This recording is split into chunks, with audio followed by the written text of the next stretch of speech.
नमस्कार एवरीवन। आज हम फिर से textual view of Indian society या भारतीय समाज का पाठ्य परिदृश्य से हमारी प्राचीन, समृद्ध और विशिष्ट भारतीय समाज और संस्कृति में हो रहे बदलावों को समझने का प्रयास करते हैं। और हम ये समझने का प्रयास करते हैं कि एक प्राचीन भारतीय समाज किस तरह से विकसित होकर वर्तमान समय में उसकी सामाजिक संस्थाएं कैसे बदल रही हैं। और ये सब समझने के लिए हमें इतिहास की तरफ देखना होगा।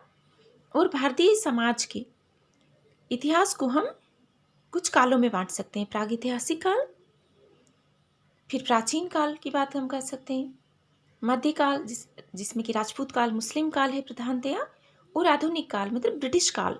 और ब्रिटिश काल का क्या प्रभाव पड़ा और आज़ादी की बाद में हमारे समाज में संवैधानिक व्यवस्था, लोकतंत्र आदि के कारण क्या बदलाव हो रहे हैं। आधुनिकता, औद्योगिकरण, वैश्वीकरण से किस तरह से सामाजिक संस्थाएं, समाज की संरचना, हमारी कल्चर बदल रही है। तो आपने सोशल साइंसेस में ये सब पढ़ा होगा। तो ये देखिए, आपका एक टॉपिक भी है समाजशास्त्र का अन्य सामाजिक विज्ञानों के साथ संबंध, या फिर समाजशास्त्र एवं इतिहास के मध्य संबंध। तो आप ये ऐतिहासिक कालों को आप पढ़िएगा और आप देखिएगा, हिस्ट्री को समाजशास्त्रीय दृष्टिकोण से आप पढ़िएगा और आप देखिएगा कि किस तरह से उस जमाने में सामाजिक व्यवस्था थी, परिवार किस तरह के थे, महिलाओं की स्थिति क्या थी, राजनीतिक एकता किस तरह से थी। सबसे प्राचीन हमारे इंडस वैली सिविलाइजेशन है, जिसमें हम देखते हैं कि वर्तमान भारतीय समाज में जो विशेषताएं हैं उस समय भी मिलती थी। कौन सी? प्रकृति पूजा, मातृशक्ति की पूजा, व्यापार वाणिज्य, नगर नियोजन आदि। फिर हम वैदिक काल की बात करें तो पूर्व वैदिक काल, उत्तर वैदिक काल में इसे हम डिवाइड कर सकते हैं। और वैदिक काल में वर्ण व्यवस्था थी और जाति व्यवस्था में वर्ण व्यवस्था जैसी विशेषताएं ही पाई जाती है। जाति व्यवस्था बहुत ही सख्त है, लेकिन वर्ण व्यवस्था लचीली थी। एक वर्ण से दूसरे वर्ण में व्यक्ति आ जा सकते थे। महाकाव्य काल में स्त्रियों को स्वयंवर की भी आज़ादी थी, वो पढ़ाई लिखाई कर सकती थी। और संयुक्त परिवार होते थे। वैदिक सभ्यता भी ग्रामीण सभ्यता थी, कृषि प्रमुख व्यवसाय था। जैन और बौद्ध काल में भी भारतीय साहित्य का बहुत विकास हुआ, भारतीय समाज में सुधार के आंदोलन चले। मौर्य काल की अगर हम बात करें तो इसे हम स्वर्ण काल कहते हैं। राजनीतिक सत्ता में एकता आई, इसे प्रकाश का काल हम कह सकते हैं। और हमारी सभ्यता, संस्कृति और धर्म का प्रसार विदेशों में भी हुआ। शक और कुषाण भारत में आए, विदेशी थे लेकिन भारत में ही। देखिए कितनी खूबसूरत है भारत के बारे में ये बात कि यहीं कर होकर रह गए। बात करें हम गुप्त काल की तो गुप्त काल में चीनी यात्री फाहियान, कालिदास आदि की रचनाओं से इस समय के धर्म, संस्कृति, व्यापार और कैसे विदेशों के साथ हमारे संबंध थे उन्हें हम समझ सकते हैं। मध्यकाल में हम राजपूत काल जो कि 7वीं से 12वीं शताब्दी और मुस्लिम काल की बात कर सकते हैं। और इन सब के साथ साथ आगे हम चलते हैं तो ब्रिटिश काल।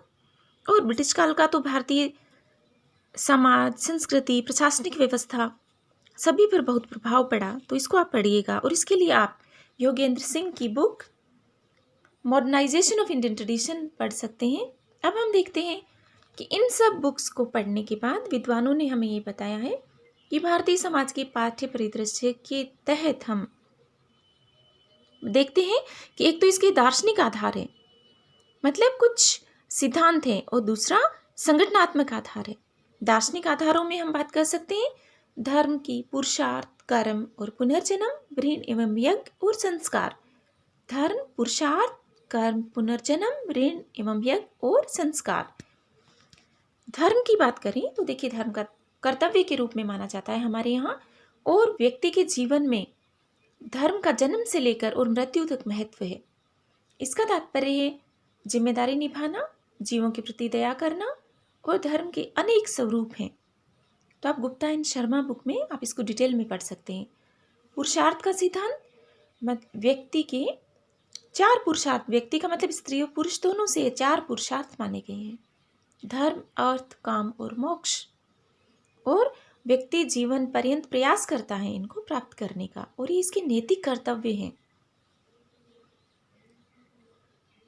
तो ये पुरुषार्थ का सिद्धांत हुआ।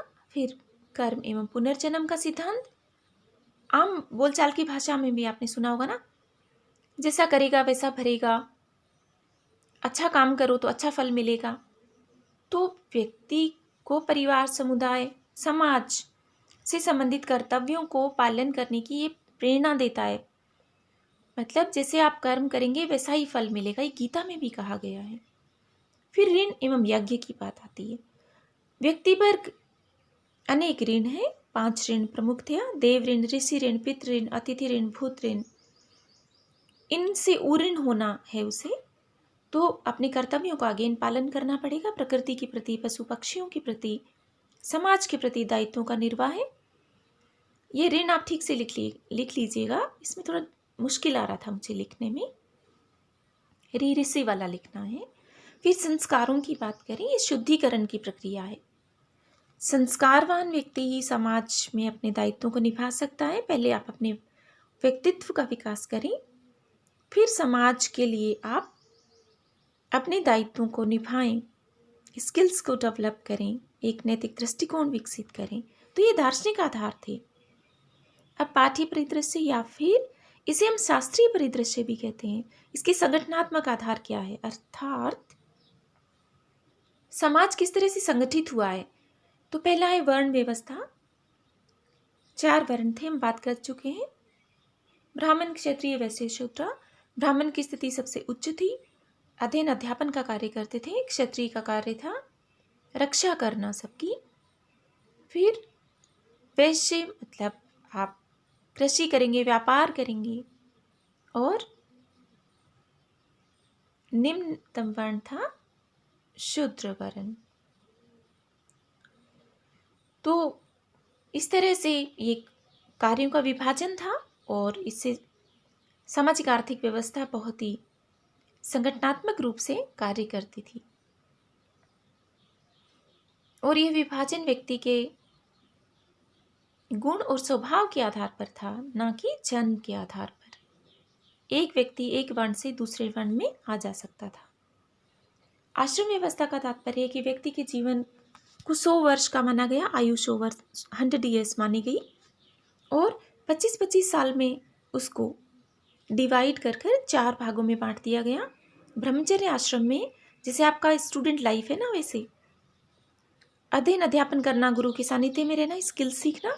गृहस्थ में विवाह कर अपने गृहस्थी के कर्तव्यों को निभाना। वानप्रस्थ आश्रम में आप परिवार को छोड़कर और समाज के लिए कार्य करते हैं।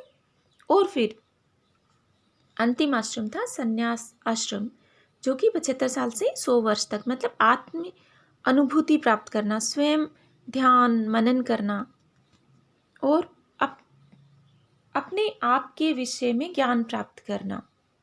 जाति व्यवस्था, इसको हम डिटेल में आगे की क्लासेस में पढ़ेंगे। जीएस खुरे के विचार हम पढ़ेंगे इसमें। जाति जन्म पर आधारित है और ये सामाजिक संस्करण का एक आधार है, मतलब समाज बंटा हुआ था अनेक जातियों में। आज भी तो है जाति व्यवस्था, आप सभी स्टूडेंट्स अपना सरनेम लिखते हैं आज भी। संयुक्त परिवार भारतीय समाज की एक बहुत बड़ी विशेषता है। Joint family system. Joint family किसे कहते हैं? जिसमें 3 या 3 से अधिक पीढ़ियों के व्यक्ति एक ही घर में एक छत के नीचे रहते हैं, किचन में बना हुआ भोजन करते हैं, जिनकी कॉमन प्रॉपर्टी होती है और जो सामान्य सामाजिक सांस्कृतिक जीवन में हिस्सा लेते हैं, भावनात्मक रूप से, मनोवैज्ञानिक रूप से एक साथ जुड़ाव महसूस करते हैं। Students, can you define joint family? Well, आप इरावती कर्वे की संयुक्त परिवार की परिभाषा को देखिएगा और हाँ, इस डेफिनेशन को अपने नोट्स में ज़रूर लिखिएगा। वेल, तो आज हमने भारतीय समाज को समझने के पाठ्य परिदृश्य या शास्त्रीय दृष्टिकोण की बात की। वेल स्टूडेंट्स, अगर आपका कोई क्वेश्चन हो, कोई क्वेरी है तो आप पूछ सकते हैं। So for more videos, do like, share and subscribe the channel. Thank you so much.